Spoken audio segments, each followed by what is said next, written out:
Good morning to all of you. So today we are going to discuss the very important lecture of biology from class plus one, that is the chapter 8, and the chapter name is cell, the unit of life. तो आज हम यहाँ पे जाओ biology class plus one का chapter 8 करेंगे, cell the unit of life.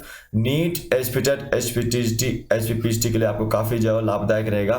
कम से कम 1500 plus post है आपको जो टीचिंग की देखने को मिल रही है, तो आपको जो है बिल्कुल अभी से तैयारी रखनी है। तो आप मेरे साथ जो है लेक्चर में जुड़िएगा, लास्ट तक देखेगा, ठीक है, वीडियो को।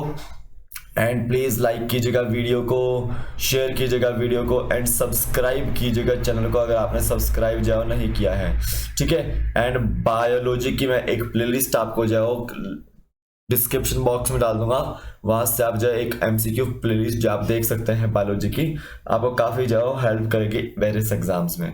सो देन टेलीग्राम को ज्वाइन कीजिएगा, लिंक उसका भी डिस्क्रिप्शन बॉक्स में डाला हुआ है, वहां से आप ज्वाइन कर सकते हैं। हर एक नोटिफिकेशन, हर एक अपडेट, हर एक जो आपको क्वेश्चन पेपर आपको वहां पे मिल जाएगा, तो आप उसको जो ले सकते हैं बिल्कुल फ्री ऑफ कॉस्ट, डाउनलोड कर सकते हैं, ठीक है। टेलीग्राम पे हर एक संभव मदद आपको मिल जाती है।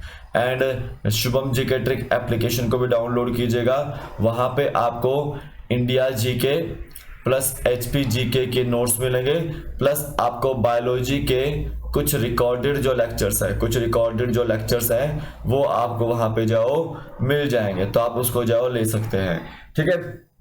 इसको ध्यान देना है। एंड क्वेश्चन पूछता हूं मैं आपसे कि जो सेल थ्योरी है वो किसके द्वारा दी गई थी, ठीक है। Which scientist gave the cell theory, cell theory जो किसके द्वारा दी गई थी। और एक टर्म है ओमनिस सेलुला ई सेलुला, ठीक है। ये आपको बताना है इस टर्म का मतलब क्या है। यहां से दोनों में से क्वेश्चन आपको जो इंपॉर्टेंट बनता है एग्जाम पॉइंट ऑफ व्यू से। सो अब चलते हैं लेक्चर की ओर। तो हमने यहाँ पे जो बात करनी है cell the unit of life की, किसकी, cell the unit of life की बात करनी है। तो सिंपल सी बात है, यहां पे बोला गया है कि both living and non living things आप अगर देखें तो वो किस चीज के हैं, वो आपका लाइफ देखें आप अगर, तो उसमें लिविंग और नॉन लिविंग थिंग्स देखने को मिलते हैं, ठीक है। ये आपको याद रखना है। अब देखिए जो लिविंग होता है, लिविंग में आपको याद रखना है कि लिविंग आपका जो सेल से बना होता है। किससे बना होता है, सेल से बना होता है, ठीक है। तो देखिए जो सेल है वो आपकी बेसिक जो यूनिट है ऑफ लाइफ की, बेसिक यूनिट है लाइफ की, या फिर basic structural and functional unit है लाइफ की। वो क्या है आपकी, वो सेल है। क्या है वो, सेल है। तो लिविंग जो होते हैं या ऑर्गेनिज्म जितने भी होते हैं वो आपके सेल से जो है वो बने हुए होते हैं, ठीक है। अब यहां पे देखिएगा ग्रुप ऑफ सेल्स की बात करते हैं। तो ग्रुप ऑफ सेल्स की बात करें तो ग्रुप ऑफ सेल्स क्या होता है आपका, टिश्यूज होता है। कुछ ऐसे जो ऑर्गेनिज्म भी होते हैं जो टिश्यूज से बने होते हैं, ठीक है। आप देखिए ग्रुप ऑफ टिश्यूज आपका ऑर्गन्स होते हैं। क्या होते हैं, ऑर्गन्स होते हैं। एंड ग्रुप ऑफ ऑर्गन्स आपका ऑर्गन सिस्टम होता है। क्या होता है, ऑर्गन सिस्टम होता है। तो सिंपल याद रखेंगे, जो सेलुलर लेवल ऑफ ऑर्गेनाइजेशन है, ठीक है, वो आपको जनरली मोनेरा में देखने को मिलता है एंड प्रोटिस्टा में आपको देखने को मिलेगा, ठीक है। याद रखना है मोनेरा में बैक्टीरिया आता है सर, ठीक है। और याद रखना है आर्की बैक्टीरिया आता है आपका, याद रखेंगे आपका ब्लू ग्रीन एल्गी आता है, ब्लू ग्रीन एल्गी आता है। एंड आपका यहां पे लिखेंगे प्लूरियो न्यूमोनिया लाइक ऑर्गेनिज्म, माइकोप्लाज्मा जिसको बोलते हैं, वो आपको देखने को मिलता है। तो ये आपके सेलुलर लेवल ऑफ ऑर्गेनाइजेशन वाले होते हैं, ठीक है। आप यहां पे याद रखिएगा जहां पे टिश्यू लेवल ऑफ ऑर्गेनाइजेशन है, ठीक है, तो वो प्लांटी किंगडम है। कौन सा है, प्लांटी किंगडम है। और जहां पे organ system level of organisation है तो याद रखना है वो एनिमलिया है। कौन सा है, एनिमलिया है। अब एक और चीज याद रखेंगे, फंगस की बात करें तो वहां पे लूज टिश्यू है, कैसे हैं, लूज टिश्यू है। यहां से क्वेश्चन आपको 100% जो बनता है। तो पूछा गया पहले basic structural and functional unit कौन सी लाइफ की, वो आपका सेल है। ठीक है, इसको आप ध्यान दीजिएगा अच्छे से। आप सिंपल यहां समझिएगा, यहां पे ध्यान दीजिएगा। सेल की अगर जब हम बात करें तो basic structural and functional unit हमने जो है लाइफ की जो है लिविंग ऑर्गेनिज्म की जो है बोला है, या बेसिक यूनिट ऑफ लाइफ जो हमने यहाँ पे बोला है। तो all organisms are composed of cells, all organisms are composed of cells. तो आपके जितने भी ऑर्गेनिजम्स हैं वो किस चीज के कंपोज्ड हुए हैं, सेल्स के कंपोज्ड हुए हैं। तो दो तरह के सेल्स मैं यहां लिखूंगा, एक आपका यूनिसेलुलर है, एक आपका मल्टी सेलुलर है। तो यूनिसेलुलर में ऐसे ऑर्गेनिज्म आएंगे जो कि सिंगल सेल से बने हुए हैं, ठीक है। और मल्टी सेलुलर में ऐसे ऑर्गेनिजम्स आएंगे जो कि बहुत सारे मैनी सेल से बने हुए हैं, ठीक है। सिंगल सेल से आपके जो कौन से ऑर्गेनिज्म बने हुए हैं, एमीबा आपका सिंगल सेल का बना हुआ है, इसको याद रखना, ये यूनिसेलुलर का है। और जो ह्यूमन बॉडी है वो आपकी मल्टी सेलुलर है, इसको याद रखना है। तो cells are of two types, unicellular and multicellular. जो सिंगल सेल से बने होंगे वो यूनिसेलुलर होंगे, और जो मल्टी सेल से यानी कि बहुत सारे सेल से मिलकर बने होंगे वो आपके मल्टी सेलुलर होंगे। ये आपको ध्यान देना है, इतना आप स्क्रीनशॉट ले सकते हैं अच्छे से, बिल्कुल बेसिक लेवल से। अब बात करते हैं थोड़ा सा और ज्यादा सेल के बारे में कि असल में सेल होता क्या है, ठीक है। तो सिंपल याद रखेंगे पहले तो सेल की डिस्कवरी के बारे में। तो Robert Hooke discovered cell in 1665, ठीक है।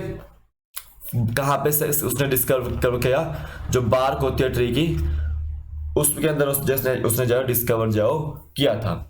एंड याद रखना है साइटोलॉजी वर्ड, एक वर्ड क्या है, साइटोलॉजी। तो स्टडी ऑफ सेल किसको बोलते हैं आप, साइटोलॉजी को बोलते हैं।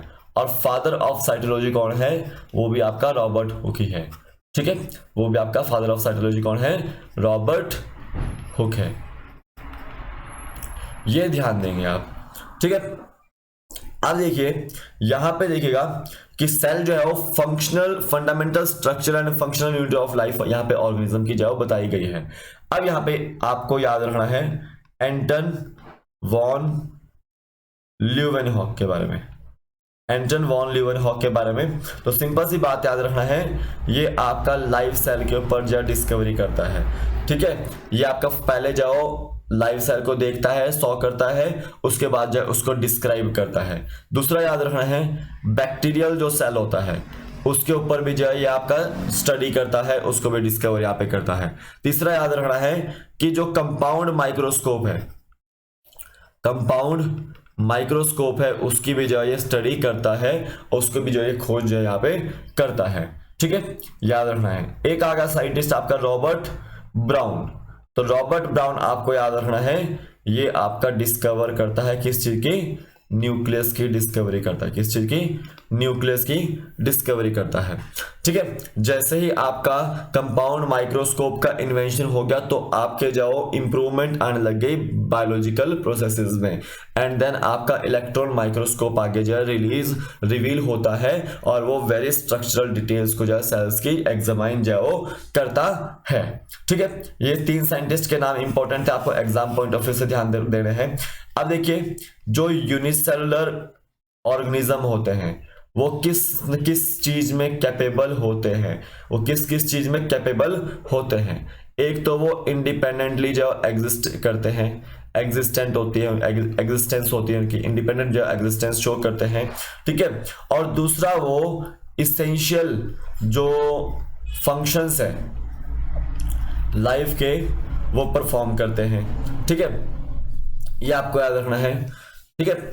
अब कुछ ऐसे सेल्स होते हैं, कंप्लीट स्ट्रक्चर होता है सेल का जो कि इंडिपेंडेंट लिविंग नहीं करता है, ठीक है। तो सिंपल इतना याद रखो कि जो आपके यूनिसेलुलर ऑर्गेनिज्म होते हैं वो कैपेबल है इंडिपेंडेंट एग्जिस्टेंस के लिए, दूसरा परफॉर्म करते हैं इसेंशियल फंक्शंस ऑफ लाइफ को, ठीक है, इसको आपने याद रखना है। ठीक है, एक और चीज आपको याद रखनी है कि सेल का जो मीनिंग होता है, सेल का मीनिंग होता है रूम। क्या होता है इसका मीनिंग? रूम। यहाँ पे जो मीनिंग इसका जो बताया गया है। ठीक है, तो इसको आपने जो याद रखना है एग्जाम पॉइंट ऑफ व्यू से। यहाँ से 3 क्वेश्चन आपको जो 4 से 5 क्वेश्चन जाओ इस चैप्टर में से देखने को मिलते हैं। ठीक है, टेलीग्राम पे ज्वाइन कीजिएगा, लिंक उसका डिस्क्रिप्शन बॉक्स में डाला हुआ है, वहां से ज्वाइन कर सकते हैं। तो वहां पे आपको हर एक नोटिफिकेशन मिल जाती है, हर एक अपडेट मिल जाती है। ठीक है, तो शाम को 7 बजे जाओ, सैटरडे और संडे को आपने बायोलॉजी की क्लास में जरूर जुड़ना है। ठीक है, और मंडे से फ्राइडे अभी के लिए जाओ, फिलहाल के लिए आपको HP पटवारी की क्लासेस में जरूर जुड़ना है। आपकी वहां से जीके कवर अप हो जाएगी, करंट अफेयर्स जो कवर अप हो जाएंगे। ठीक है, अब मैं यहाँ से आगे चलता हूँ थोड़ा सा, किसके बारे में बात करेंगे हम? सेल थ्योरी के बारे में बात करेंगे। तो सिंपल, आपको सबसे पहले तो यहाँ पे एक साइंटिस्ट के नाम याद रखना है, मैल्थियस शिल्डन। 1838 में ये डिस्कवरी करते हैं और ये आपके जर्मन बॉटनिस्ट होते हैं। कौन होते हैं? जर्मन बॉटनिस्ट होते हैं। ठीक है, ये आपके लार्ज नंबर ऑफ प्लांट्स को जो है एग्जामाइन करते हैं। किनको? प्लांट्स को जो है एग्जामाइन करते हैं और ये ऑब्जर्व करते हैं कि ऑल प्लांट्स, ठीक है, all plants are composed of different kinds of sales.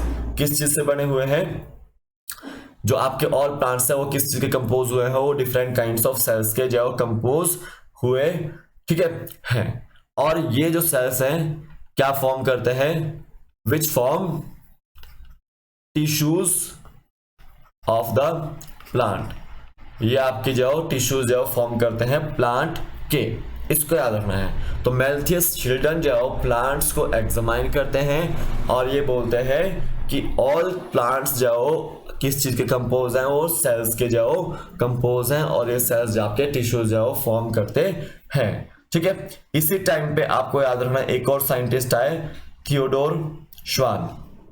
Theodore श्वान आपके साइंटिस्ट आए, तो याद रखना 1839 में, और ये आपके ब्रिटिश जोलॉजिस्ट हैं। क्या है आपके? ब्रिटिश जोलॉजिस्ट हैं। याद रखेंगे, ये आपके एनिमल के ऊपर स्टडी करते हैं, या फिर बोल सकते हैं एनिमल सेल्स के ऊपर जो स्टडी करते हैं। ठीक है, और ये बोलते हैं कि जितने भी आपके एनिमल सेल्स हैं वो आपके आउटर लेयर से कवरिंग है। उस आउटर लेयर को इन्होंने क्या नाम दिया? प्लाज्मा मेम्ब्रेन जो नाम दिया। ठीक है, याद रखना है। तो animal cells are covered with outer layer called as plasma membrane. ठीक है, अब इन्हीं के द्वारा कंक्लूड किया गया था। He also concluded that plant tissues, जितने भी प्लांट टिश्यूज हैं, ठीक है, उसके ऊपर जाओ किस चीज का प्रेजेंस है? एक यूनिक सेल वॉल का जाओ प्रेजेंस देखने को मिलता है। ठीक है, प्लांट सेल्स जो आपके उसके ऊपर जाओ किस चीज की कवरिंग है? सेल वॉल की जो यहाँ पे कवरिंग है। ये कौन बोल रहा है? श्वान यहाँ पे जाओ बोल रहे हैं। इन्होंने जोलॉजी में आपका एनिमल सेल के बारे में बात की है, जिसमें इन्होंने प्लाज्मा मेम्ब्रेन की जो डिस्कवरी की है। बोला है कि एनिमल सेल की जो कवरिंग है वो प्लाज्मा मेम्ब्रेन से होती है। और यहाँ पे इन्होंने ये भी कंक्लूड किया है प्लांट टिश्यूज को जाओ स्टडी करके कि जो प्लांट टिश्यूज हैं वो आपके किस चीज से कवर है? आपके वो सेल वॉल से जाओ कवर है। ठीक है, ये आपको याद रखना है।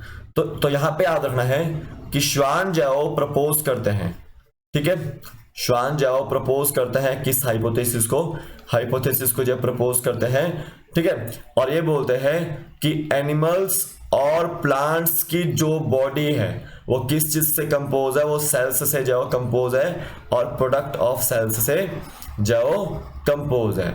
इसको याद रखना है। और श्वान ने ही ये बोला था कि प्लांट टिश्यूज की जो आपकी कवरिंग जो प्लांट सेल की जो कवरिंग है वो सेल वॉल से है, और एनिमल सेल की जो कवरिंग है वो भी आपका प्लाज्मा मेम्ब्रेन से होती है।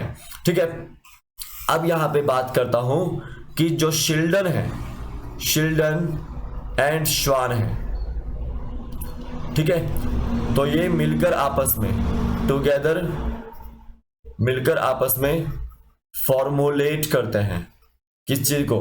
सेल थ्योरी को ये जो फॉर्म जो करते है। ठीक है, अब ये जो सेल थ्योरी है वो एक्सप्लेन नहीं कर पाई थी कि कैसे जाओ सेल्स जाओ फॉर्म होते हैं। ठीक है, ये आपकी एक्सप्लेन नहीं कर पाई थी कि कैसे जाओ सेल्स जाओ फॉर्म होते हैं। तो यहाँ पे आपके जाओ एक साइंटिस्ट आते हैं रुडोल्फ वर्चू। रुडोल्फ वर्चू एक साइंटिस्ट आते हैं और वो टर्म देते हैं ओमनिस सेलुला ई सेलुला।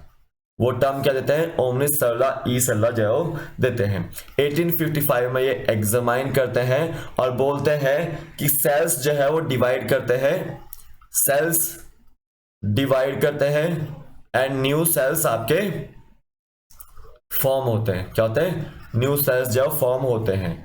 ठीक है, याद रखना है कि सेल्स डिवाइड करते हैं एंड न्यू सेल्स फॉर्म होते हैं। कहां से फॉर्म होता है? वो प्री एग्जिस्टिंग सेल्स से। ठीक है, प्री एग्जिस्टिंग सेल से। तो सिंपल सी बात है, यहाँ पे बोला गया है ओमनिस सेलुला ई सेलुला का मतलब ये है कि सेल डिवाइड करेंगे एंड न्यू सेल्स फॉर्म होंगे प्री एग्जिस्टिंग सेल्स के खत्म होने से। ठीक है, या प्री एग्जिस्टिंग सेल्स से जाओ आपके न्यू सेल्स डेवलप होंगे, ये आपको याद रखना है। ठीक है, ये आपको याद रखना है। और ये जो रुडोल्फ वर्चू है, ये जो हाइपोथेसिस थी शिल्डन और श्वान की, उसको भी जो मॉडिफाइड जो ये करते हैं। तो Rudolf Virchow modified the hypothesis of Schleiden and Schwann. ठीक है, ये आपको याद रखना है। अब यहां पे याद रखिएगा कि फाइनल शेप जाओ हाइपोथेसिस को कौन देता है? वो रुडोल्फ वर्चू देते हैं। कौन देते हैं? रुडोल्फ वर्चू जाओ फाइनल शेप जाओ देते हैं हाइपोथेसिस को, जो आपकी शिल्डन और श्वान ने दी थी। ठीक है, अब यहाँ पे याद रखिएगा कि सेल थ्योरी को हम कैसे जाओ जान सकते हैं। सेल थ्योरी को कैसे हम जान सकते हैं? तो पहले फॉर्मुलेट किसने किया सेल थ्योरी को? आपका शिल्डन और श्वान ने। और उसको फाइनल शेप किसने दी? सेल थ्योरी को रुडोल्फ वर्चू ने दी थी। ठीक है, तो सेल थ्योरी में पहला कैरेक्टर है कि जितने भी लिविंग ऑर्गेनिज्म हैं वो आपके किस चीज से कंपोज है? वो कंपोज्ड है सेल से जो कंपोज्ड है, और प्रोडक्ट ऑफ सेल से जो कंपोज, या फिर टिश्यूज जो यहाँ पे बोला गया है ऑर्गन या फिर ऑर्गन सिस्टम से लेवल से जो कंपोज यहाँ पे है। ठीक है, प्रोडक्ट ऑफ सेल से जो आपके बने हुए हैं। और याद रखना है all cells arise from pre existing cells. ठीक है, जितने भी सेल्स हैं वो अराइज हुए हैं प्री एग्जिस्टिंग सेल से। ठीक है, कि प्री एग्जिस्टिंग सेल से आपके न्यू सेल्स जो आपके अराइज हुए हैं, सेल्स जो डिवाइड यहाँ पे कर रहे हैं। तो इसके बारे में आपको याद रखना है, इतना सा जाओ पढ़ के आना है अच्छे से। अब यहाँ पे देखिएगा, हम यहाँ पे ओवरव्यू करेंगे सेल का, ओवरव्यू ऑफ सेल। तो सिंपल याद रखेंगे कि आपने ऑब्जर्व किया है किस चीज को? अनियन पील को आप ऑब्जर्व करेंगे, या फिर ह्यूमन चिक सेल्स को ऑब्जर्व आप करेंगे किसके अंदर? माइक्रोस्कोप के अंदर।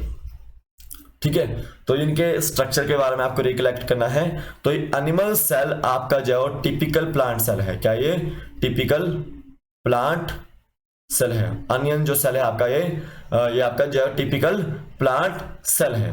ठीक है, इसके पास डिस्टिंक्ट सेल वॉल है एंड आउटर बाउंड्री आपको देखने को मिलती है, and just with in it is the plasma membrane. तो प्लांट सेल में आपको याद रखना है कि आउटर में क्या है आपका? यहाँ पे सेल वॉल है। क्या है? सेल वॉल है, और उसके अंदर क्या होगी? ठीक आपकी जो प्लाज्मा मेम्ब्रेन देखने को मिलती है। ठीक है, प्लाज्मा मेम्ब्रेन या फिर जो सेल मेम्ब्रेन आपको जो है देखने को मिलती है, ये आपको याद रखना है। तो अनियन सेल आपका टिपिकल प्लांट सेल जो होता है। देखो सेल्स ऑफ ह्यूमन चिक सेल, देखो ह्यूमन चिक सेल आपका जो एक तरह से सेल का डिलिमिटिंग स्ट्रक्चर है, और यहाँ पे आउटर मेम्ब्रेन होती है। कौन सी होती है? Outer membrane. ठीक है, और उसको क्या बोलेंगे हम? जनरली आपका सेल मेम्ब्रेन यहाँ पे बोलेंगे, क्योंकि आपका एनिमल्स के अंदर या ह्यूमन बींग्स के अंदर आपका सेल वॉल नहीं होती, वहां पे सेल मेम्ब्रेन या फिर प्लाज्मा मेम्ब्रेन जो होती है। इसको याद रखना है। ठीक है, तो अनियन सेल में टिपिकल अनियन पील आपकी जो टिपिकल प्लांट सेल है उसकी कवरिंग सेल वॉल होगी। ह्यूमन चिक सेल आपका जो एक तरह से सेल का डिलिमिटिंग स्ट्रक्चर है। ठीक है, और उसकी जो कवरिंग है आपकी वो सेल मेम्ब्रेन या फिर आउटर मेम्ब्रेन या प्लाज्मा मेम्ब्रेन देखने को मिलती है। अब देखो यहां पे लिखूंगा मैं inside each cell, inside each cell उसके पास क्या है, एक डेंस मेम्ब्रेनस बाउंड स्ट्रक्चर है। ठीक है, सेल के अंदर एक जो डेंस मेम्ब्रेनस बाउंड स्ट्रक्चर है, क्या नाम है उसका, न्यूक्लियस है। क्या है, न्यूक्लियस है। ये आपको याद रखना है। तो याद रखना है न्यूक्लियस के अंदर आपको पता है क्या होता है, क्रोमोसोम्स होता है। क्या होता है, क्रोमोसोम्स होता है। और क्रोमोसोम्स के ऊपर जीन है और जीन के अंदर डीएनए होता है। और डीएनए आपका क्या होता है, जेनेटिक मटेरियल होता है। क्या होता है, जेनेटिक मटेरियल। ह्यूमन बींग्स में भी, ह्यूमन बींग्स में आपका जेनेटिक मटेरियल कौन सा होता है, वो डीएनए ही होता है। ठीक है, याद रखना है। तो यहां पे इतना याद रखो कि दो चीजें हम बात करने जा रहे हैं। एक है आपका यूकैरियोटिक सेल के बारे में, दूसरा है आपका प्रोकैरियोटिक सेल के बारे में।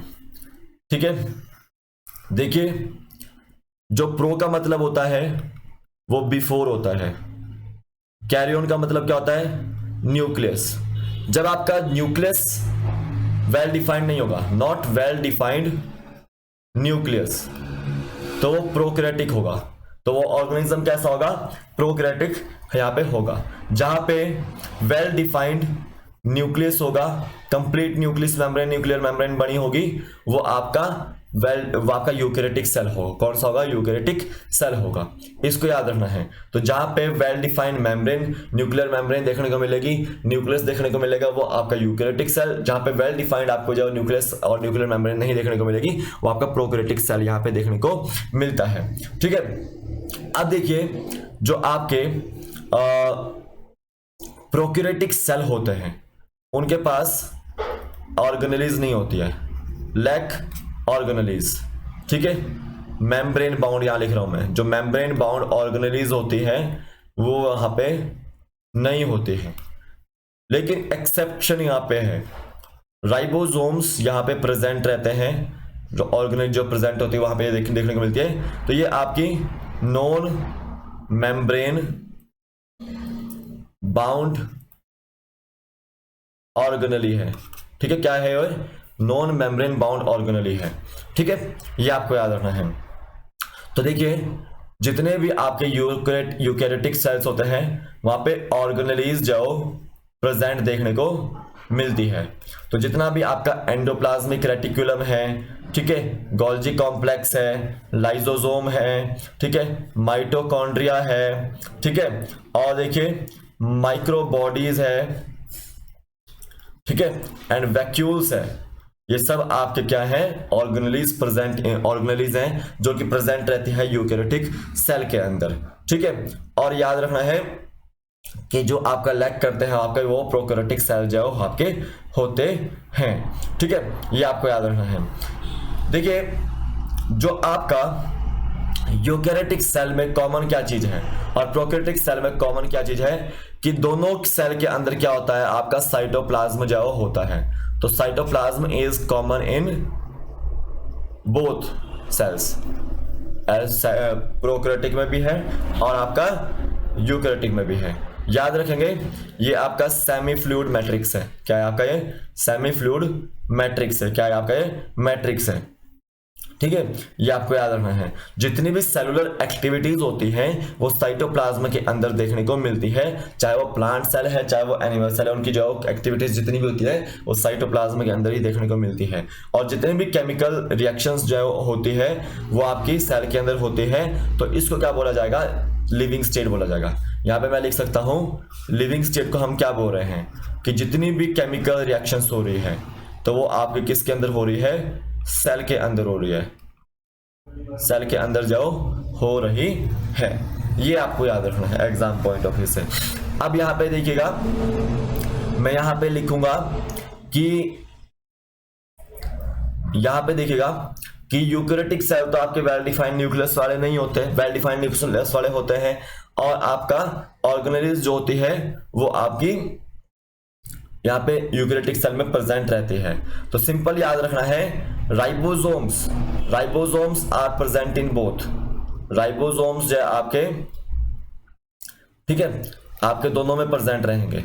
राइबोसोम्स आपके जो प्रेजेंट है यहाँ पे भी और यहाँ पे भी जो है प्रेजेंट देखने को मिलते हैं।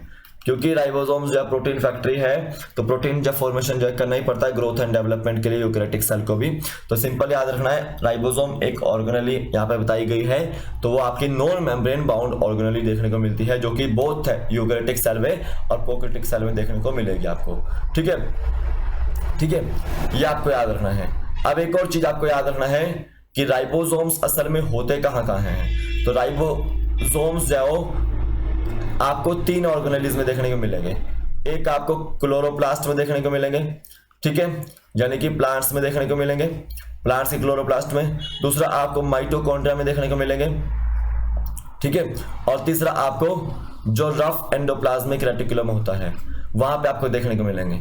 जो रफ एंडोप्लाज्मिक रेटिकुलम है, यहाँ पे रफ क्यों है ये, क्योंकि इसके ऊपर राइबोसोम लगा हुआ है और यहाँ पे जो प्रोटीन का सिंथेसिस होता है। क्या होता है? प्रोटीन का सिंथेसिस होता है, ये आपको याद रखना है। ठीक है, तो राइबोसोम्स प्रेजेंट होता है दोनों में, यूकेरियोटिक में भी और आपके प्रोकैरियोटिक में भी। ठीक है, अब यहाँ पे एक और चीज मैं आपको लिखूंगा कि जो एनिमल सेल होता है यूकेरियोटिक में, तो एनिमल सेल जो है यहाँ पे नॉन मेम्ब्रेन बाउंड ऑर्गेनली उसके पास प्रेजेंट होती है। नॉन मेम्ब्रेन बाउंड ऑर्गेनली जो उसके पास प्रेजेंट होती है, जिसका नाम क्या है? सेंट्रियोल। तो सेंट्रियोल ओनली इन एनिमल्स में होता है और ये सेंट्रियोल का काम क्या है? ये सेल डिवीजन का काम करता है। किसी का काम करेगा ये? सेल डिवीजन का जो है आपका काम करता है। इसको ध्यान देना है अच्छे से, ठीक है, इसको आपने ध्यान देना है अच्छे से। अब यहाँ पे थोड़ा सा सेल्स के साइज के बारे में बात करेंगे। सेल्स जो है आपके डिफर करते हैं साइज में, शेप में और उसकी एक्टिविटीज में। किसमें? एक्टिविटीज में जो है डिफर जाओ करते हैं। तो याद रखना है माइकोप्लाज्मा ये आपका प्लूरोनिमोनिया लाइक ऑर्गेनिज्म होता है, ठीक है। इसका जो ये आपका जो है आपका स्मॉलेस्ट सेल है, क्या है आपका? ये स्मॉलेस्ट सेल है। 0.3 माइक्रोमीटर जो है इसकी जो लेंथ देखने को मिलती है।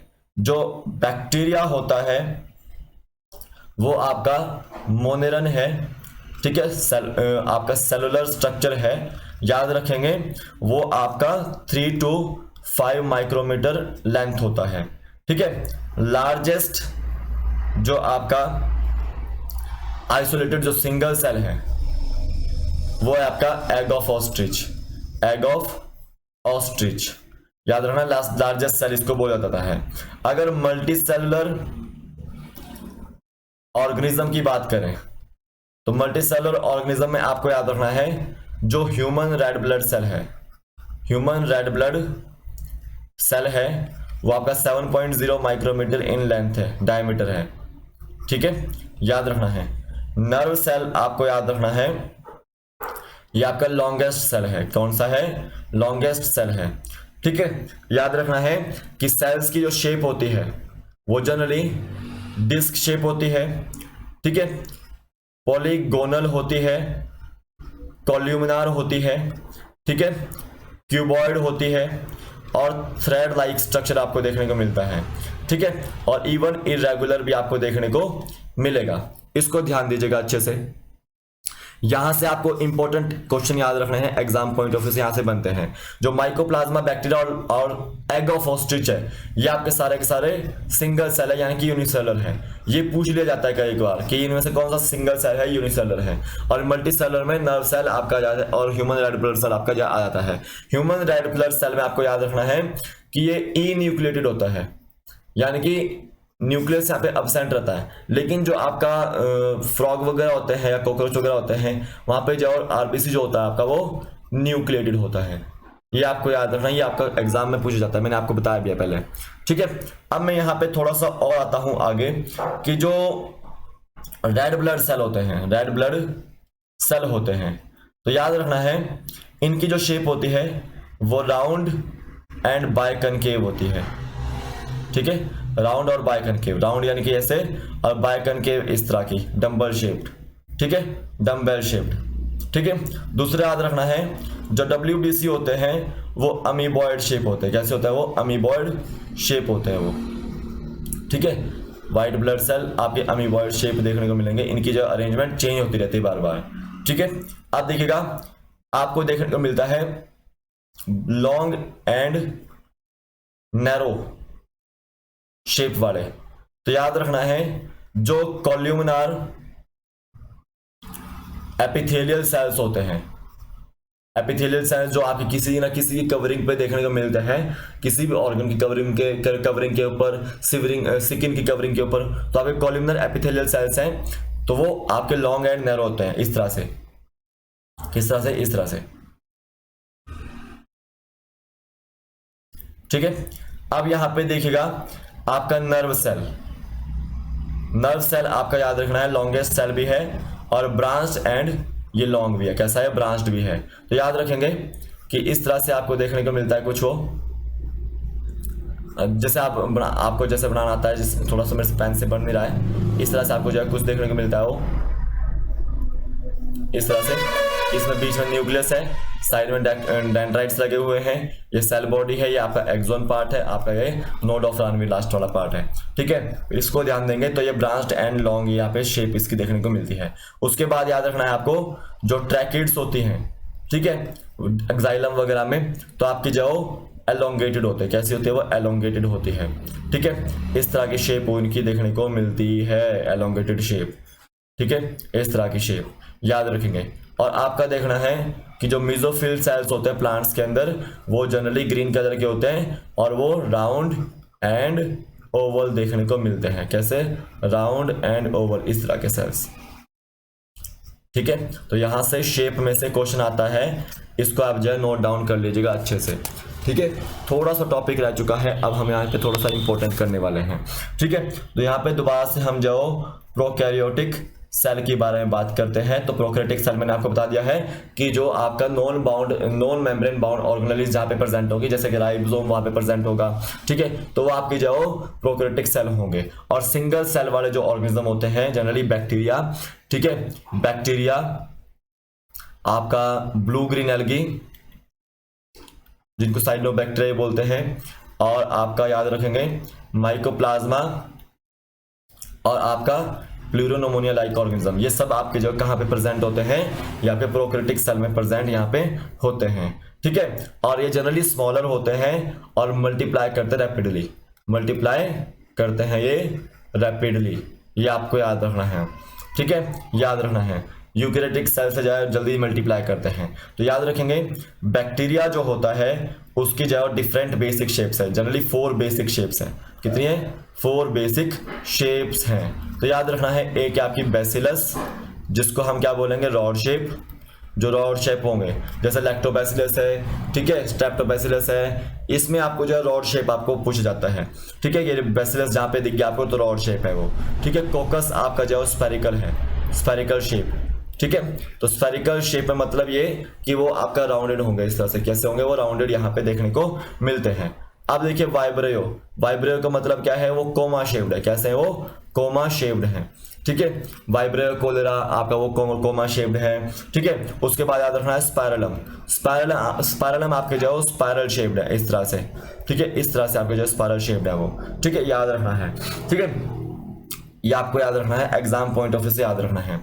अब यहाँ पे जो है थोड़ा सा मैं बैक्टीरिया के बारे में बात करता हूँ कि बैक्टीरिया में जो आउटर जो स्लाइमी कवरिंग होती है, याद रखेंगे ये आपकी जो स्लाइमी कवरिंग है वो किस चीज की है? वो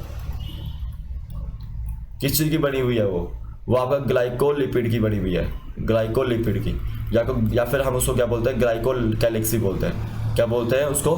ग्लाइकोकैलिक्स बोलते हैं। ठीक है, बीच में क्या है? उसमें सेल वॉल है। तो याद रखेंगे प्रोकैरियोटिक सेल के अंदर सेल वॉल आपको देखने को मिलती है।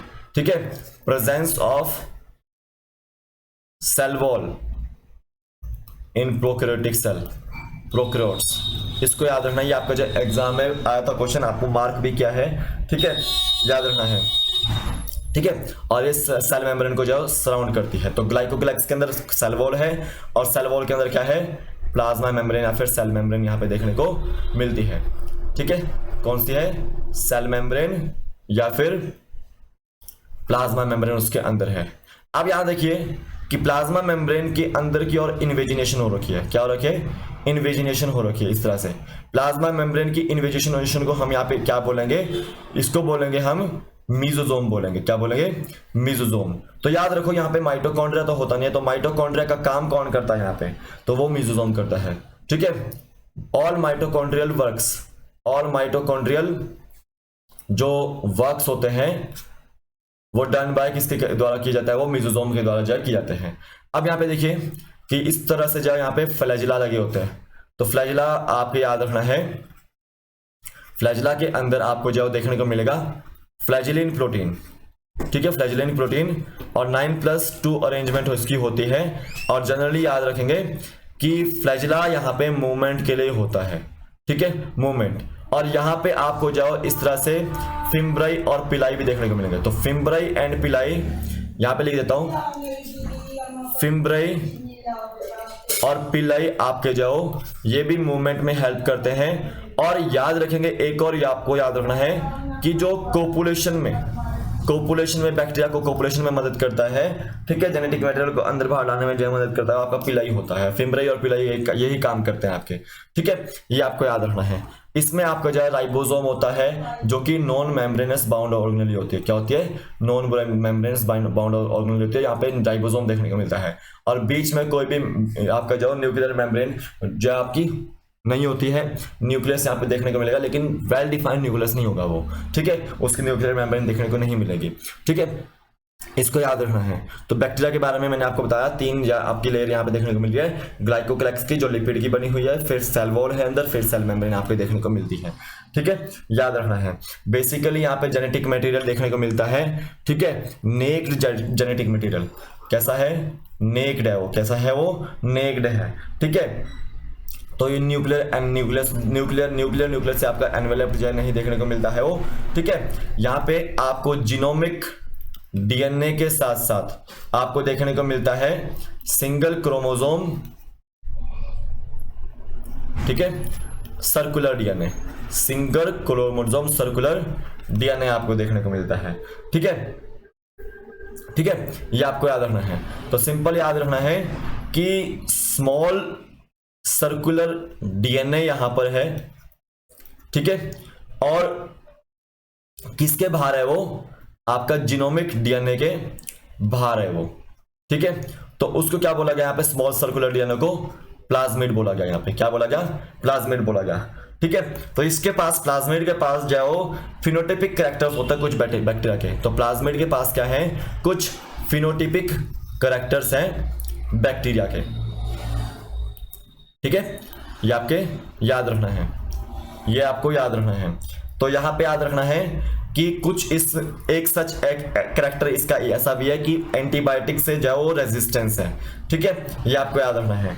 तो यहाँ पे आपको याद रखना है कि प्लाज्मिड को आप जब हायर क्लासेस में पढ़ते हो तो उसमें जो आपको डीएनए को मॉनिटर करना पड़ता है, उसके अंदर जो किस तरह से जो बैक्टीरियल ट्रांसफॉर्मेशन हो रही है फॉरेन डीएनए की वजह से, वो आपको यहाँ पे जो स्टडी करना पड़ता है। आपको जो यहाँ पे दिया हुआ नहीं है, सिंपल याद रखना, बैक्टीरियल ट्रांसफॉर्मेशन हो रही है फॉरेन डीएनए की वजह से। ठीक है, बैक्टीरियल ट्रांसफॉर्मेशन किसकी वजह से होती है? आपके फॉरेन डीएनए की जो वजह से जो आपका होती है। जब हम फॉरेन डीएनए की जो इंट्रोड्यूस यहाँ पे जो करते हैं, जब आप आजकल मंकी पॉक्स के जो आर्टिकल्स पढ़ोगे तो वहाँ पे बैक्टीरियल ट्रांसफॉर्मेशन यहाँ पे देखने को मिलती है। कुछ ना कुछ ट्रांसफॉर्मेशन या फॉरेन डीएनए का एडिशन यहाँ पे देखने को मिलता है।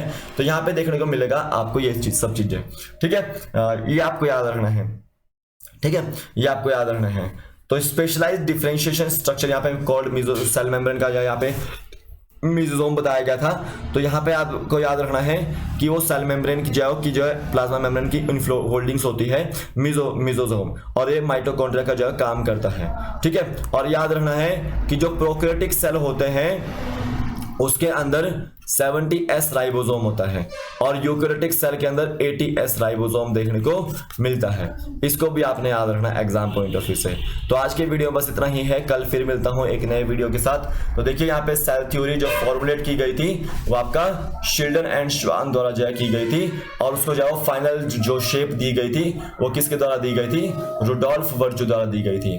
और यहाँ पे याद रखेंगे ओमनीसेलुलर इस सेलुलर का मतलब क्या है कि न्यू सेल्स जो आपके फॉर्म होते हैं, सेल डिवाइड करते हैं और न्यू सेल्स फॉर्म होते हैं प्री एग्जिस्टिंग सेल से। उसका मतलब क्या होता है? ओमनीसेलुलर यूनिसेलुलर। रुडोल्फ वर्चू द्वारा ये टर्म दी गई थी। तो ये थी आपके लिए नीट के लिए, एचपीटेट के लिए, एचपीटीएसटी के लिए, एचपीएसटी के लिए क्लासेस। तो आज के वीडियो में बस इतना ही है। टेलीग्राम को ज्वाइन कर सकते हैं आप, लिंक मैंने डिस्क्रिप्शन बॉक्स में डाला हुआ है, वहां से आप ज्वाइन कर सकते हैं। कोई भी अपडेट होती है, कोई भी नोटिफिकेशन होती है, आपको वहां पे आपको मिल जाती है। ठीक है, तो अभी के लिए फिलहाल इतना ही है। कल फिर मिलता हूं एक नए वीडियो के साथ। तब तक के लिए जय हिंद, जय भारत, आपका दिन शुभ हो। जय हिंद।